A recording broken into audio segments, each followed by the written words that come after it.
I'm not angry, I'm disappointed. But not in him, I don't expect anything different, but in you lot, because I gave him grief and he squealed like a little pig and told me it was all you lot encouraging him. If I'm going down, I'm taking you lot with me. All the messages, oh, buy this tool, John, while she's away you can get that. Pack it in, you're costing me a bloody fortune. Pack it in. Come on. Yes, boss. Keep them coming. Now, first job of the week is to get on V-grooving all the boards. Now, we marked it all up when they were in the truck, so hopefully it should all line up and look good. But I didn't explain myself very well last week because I said we're using 12mm birch. Well, we are, but that's for the cabinets. For the walls, we're using 6mm ply. Now, the reason we use this is because it's lightweight and it's flexible as well, so it will bend to the contour of the walls. But also, the reason we use ply and make it look like tongue and groove rather than using tongue and groove is because if you've ever seen somebody build like that, you'll notice after a while it will start to gap with the different temperatures. Now, to put the groove in the wood, we're just using a V-groove bit in the router. And I have to say, this is where we've noticed the biggest difference in getting good quality bits. We've had some questions about what ones we recommend. We reckon the Trend is the best bang for your buck. So all we've done is set it up and we've run a couple of practice runs just to get the look and the shape of the V that we like. Now, when we've done this before, we've just used a straight edge and run the router up the side of it freehand. But the problem we found with that is when we hit a knot or something like that, you can go off course. So this time we're going to use our track from our track saw, and John has bought an authorised base plate for the unauthorised router. And what it does is it sits into the track and it keeps us on course. So it doesn't matter if we hit anything, we're still going to keep a nice straight line. The base plate is £20 and you can get them to fit any router and any track.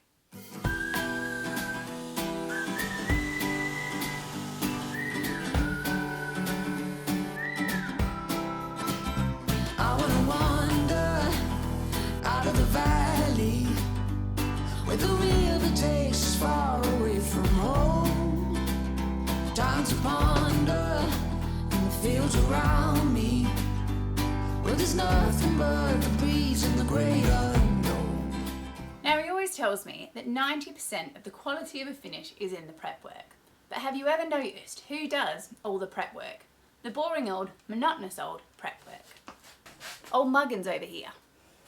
Now, I think the saying goes, why the dog and bark yourself, eh? Oh, too far, Johnny boy. Now, while the peasant gets on with the boring work, I'm going to get on with the technical work. I'm going to make a shovel. I think you'll find it's the unnecessary work. I've decided, I see a real cool shovel on Instagram the other day, but I'm too tight to pay for one, and I thought now I can do the old TIG welding. I've got some spares, so let's give one a go, eh? What makes it a 4x4 shovel? A 4x4 shovel is something that's robust, won't rust, and can go on the side of the vehicle proudly. Just like any other shovel. But technically I don't really need a shovel because I'm that skilled of a driver, I never get stuck, do I? Not even in muddy puddles. Or on beaches. But this is why we need a shovel. I give up.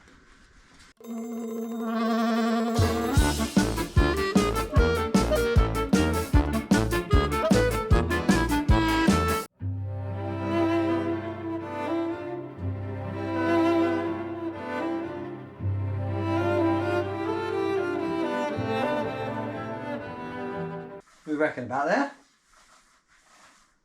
About there, Jess? Yes, darling, wonderful darling.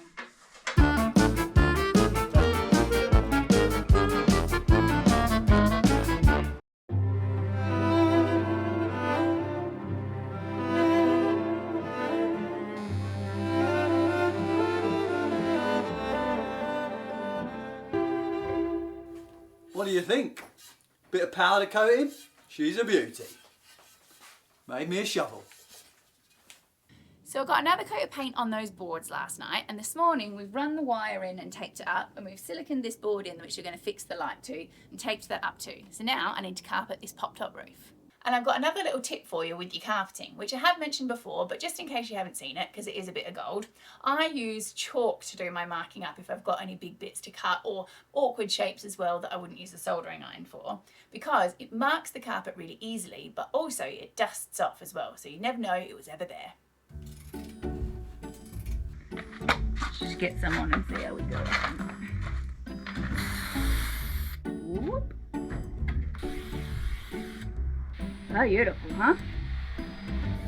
It's like candy floss, or fairy floss as we call it in Australia.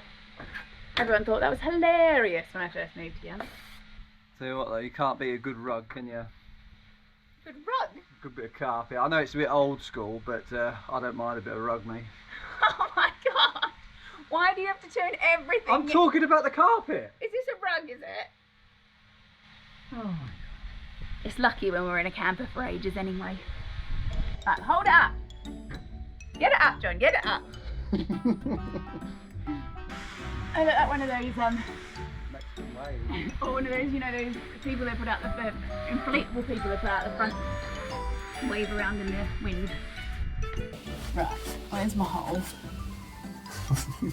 Shut up! Oi! Yeah. Oh, you didn't tell the people about your haircut. I think they've seen, haven't they? I think they've noticed. The young lady who cut my hair, she was like an, what do they call them? Like an apprentice sort of thing. And at the end of it, she said it was free because she's been training. How bad is that hairdressers don't get paid because they're training? Because when you take your car to get serviced, most of the time, the servicing gets done by apprentices and things like that. But they're still charging top dollar for the service, aren't they? So, yeah, I feel sorry for hairdressers anyway, but don't worry, we still paid her. Right, for the edges. Now another tip I'll give you is I always cut my carpet a fair bit bigger than I actually need. Because the carpet is stretchy, it's practically impossible to get it on square. So if you cut the exact size you need, you'll get to a corner and run out. And I'd much prefer to have this bit as wastage than waste the entire piece. And then the way that we're getting a nice finish is I'm just cutting it slightly longer than what I need. And then I've got this gaffer tape covered paint scraper that I'm using to tuck it up underneath. We've taped it so that we don't scrape the alley. So then I can just push it up into the gap and I'll get a nice clean edge.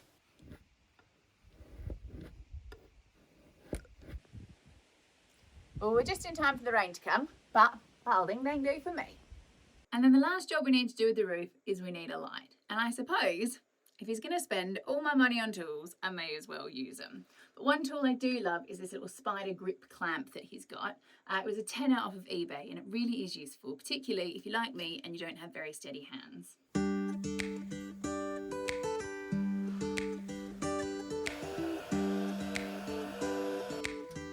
It is pretty good. Well, that's another job off the list. I have to say, I'm really happy with these lights. We had a few questions about them last week. So they're just from 12 Volt Planet, 25 quid each, and they've got a permanent positive feed as well, so you can have them switched as well as touch light. Well, I'm on with my third and final coat of paint on these panels. Now, I know it's a bit back to front, but the way I found I get the best finish over the years and waste the least amount of time is to actually put a coat of paint on first, then do my filler. Because otherwise I spend ages filling bits that I didn't need to fill in the first place and miss other bits. So once I get a coat of paint on, I can actually see what's going to show. So while I get this last coat of paint on, I want to talk to you about what this week's sponsor, Surfshark, does.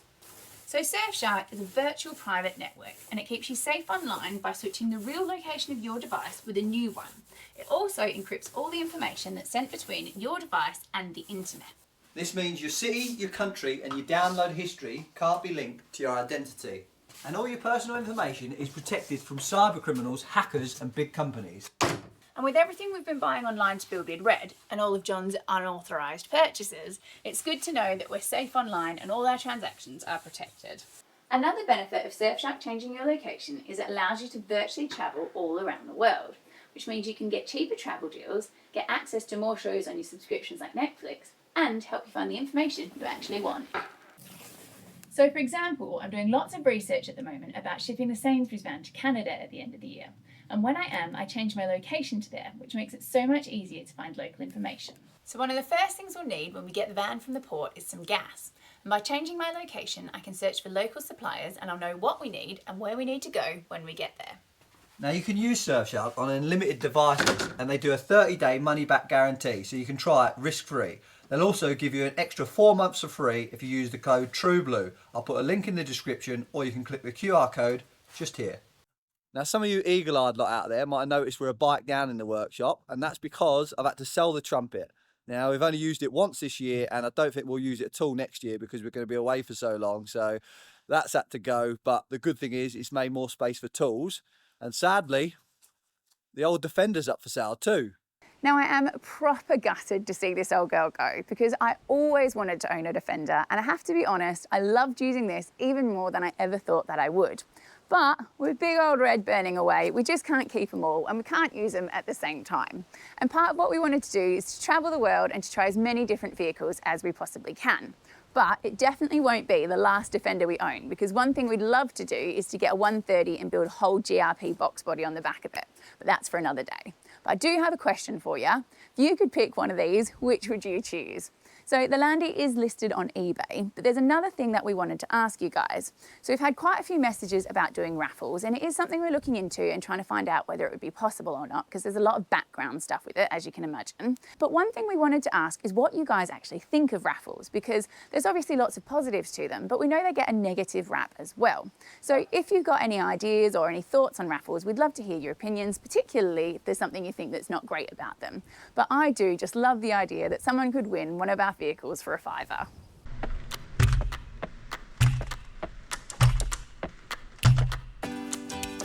Let's fit these wall panels.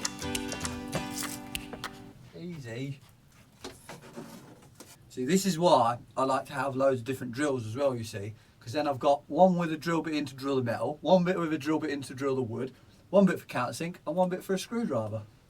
Not excessive at all. But you know what I have been thinking? Oh God. It's not just me that loves a cordless tool either, is it, Jess? No. Jess loves cordless tools too. And I found one of Jess's cordless tools the other day. Looks a bit like a microphone. John! No!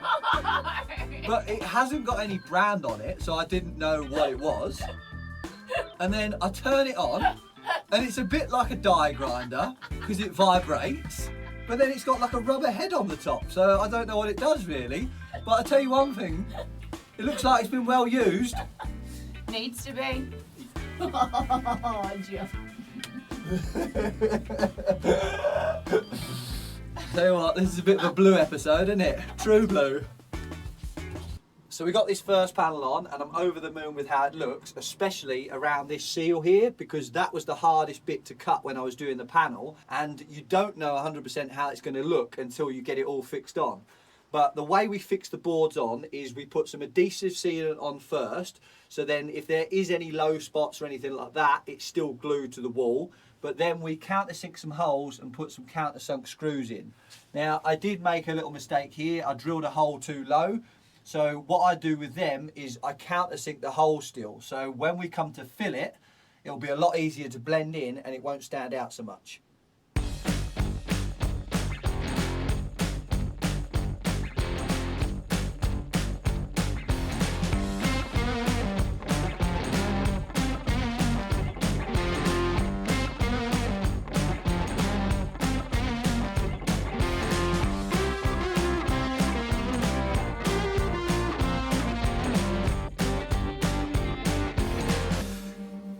The cladding is on, but we are not friends anymore. I'm going to throttle her. Today is one of them days we often get asked, how do you work together? You work so well as a good team. Yeah. I often lay in bed at night staring at the ceiling thinking about suffocating him with my pillow. Jess is one of them people, right? Most men will have had this experience in their lifetime. When you're strapping something down to a trailer, right? And you're doing it your way, and then Jess comes along and says, oh, I wouldn't do it that way. I'd do it this say way. it like that yeah, either. You would. I say, oh, would it work like this? Well, we had that today, didn't we? You might want to just adjust that torch. You want one here and here. Come on, fix that. Vegas, come on. There's rags, John. Get a rag. Just make sure it's pushed right up at the back there. You'll have to get a new tip as well then. Oh, I want it in the middle though. Not right the very middle. But the problem I is... think you want to go like there, there, Okay. there. No, well, tell me what you think. Tell me what you think. You see what I mean? I think everybody has seen that you suggest another idea and John has a paddy like a 2-year-old child is what everybody has seen. So I think it's about time.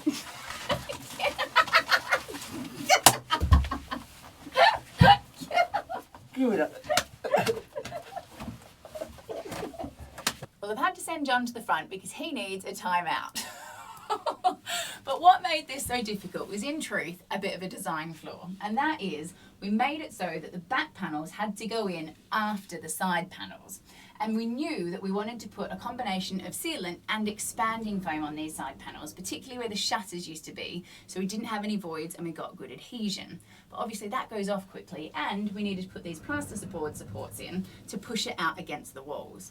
So all we've got to do is hope that when we take them off tomorrow, we've got it right and they stay in place. But one thing we are really happy with is how the joins have come out. Can anyone spot where the join actually is? It's just here, and I think you'll agree it disguises it really well. So that's why we love doing it like that. And then the other thing we're happy with is these seatbelt fastening points. So we just carpeted them before we put the boards on, and then when the belts go in, they'll look nice and smart. So all we've got to do now is just fill all of the holes, we can touch them up, and hopefully we can show you it looking dapper tomorrow. So while we're waiting for the panels to dry in the van, I thought it was the perfect opportunity to do a triple T. Now you might be thinking, why on earth is Jess on this side of the bench for this segment? And it's because John proved last week he does not know as much about tools as he thinks he does, when he ridiculed me for saying that different tape measures will give you different measurements. And you guys all came to my defence in the comments. So that's bringing the boy who thinks he knows about tools. Now you're all off your heads if you don't think a tape measure measures the same, but I will give you this, I do have a go-to, and that is the old Stanley. But to prove you all wrong, we're going to do a little test.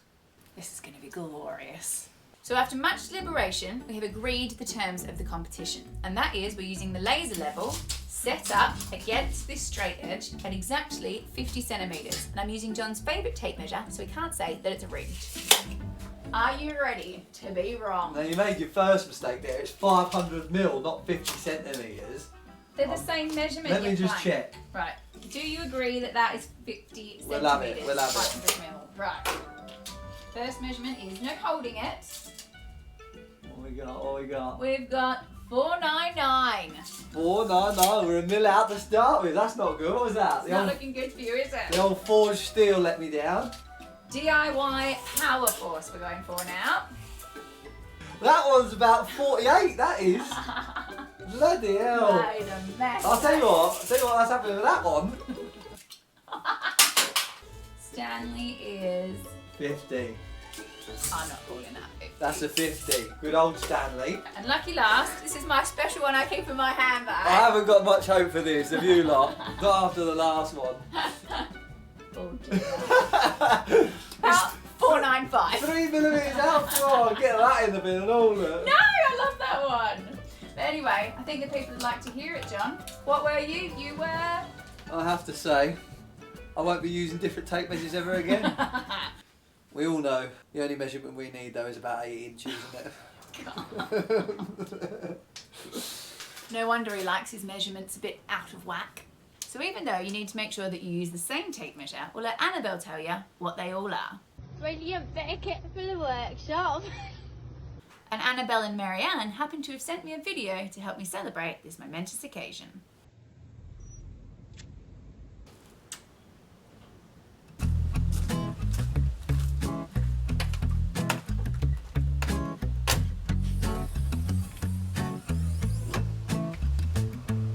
Now before we move these props and see if the walls stay on, I've been meaning to tell you about these gas struts.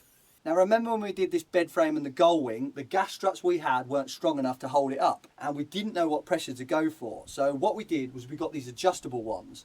Now the way they work is they've got a little brass collar at the top with a little Allen key grub screw in it, and for every time you release that for a second you lose about 50 newtons of pressure in the gas strut, which means you can keep tweaking to get the pressure you need. Now, we used a company called Betrayal springs, ever so helpful, so I highly recommend them. But if you're doing a project where you don't know what you need, these are the ones to go for. Well, enough gassing. Let's see if these walls fall off. You can't do my dad jokes. I can and I will. Right, let's go. Far so good. Oh, look at that. Still on for now. Should we test it by lifting the gull wing?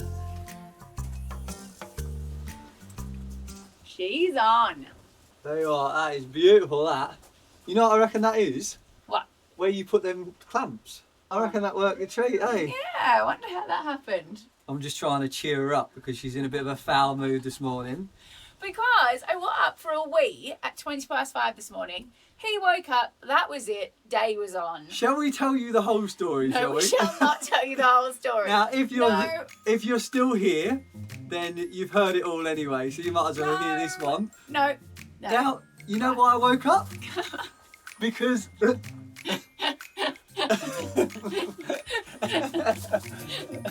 5:20, Jess went for a toilet and her trumpet arse woke me up. So then I started talking to her when she woke me up, and then she was mad at me. How does that work? There I look today. I'm happy with that, aren't you? She's a beauty. Well, that really is enough gas talk now, isn't it, Jess? Oh, jeez. I can only apologise, everybody, but if you're still here, you've been here long enough to know better.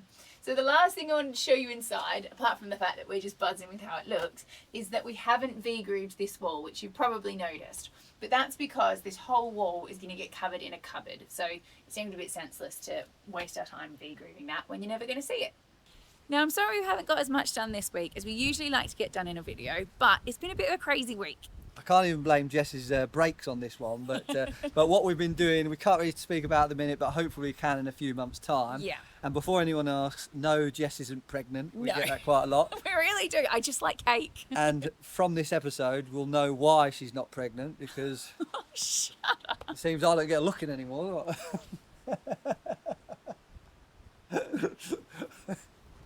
No, She cut us off. I don't know what was happening there. Carry on, Jess. I'm not going. No. It's a no from me. We'll see you next week. Don't forget about the shirt link in the description. No.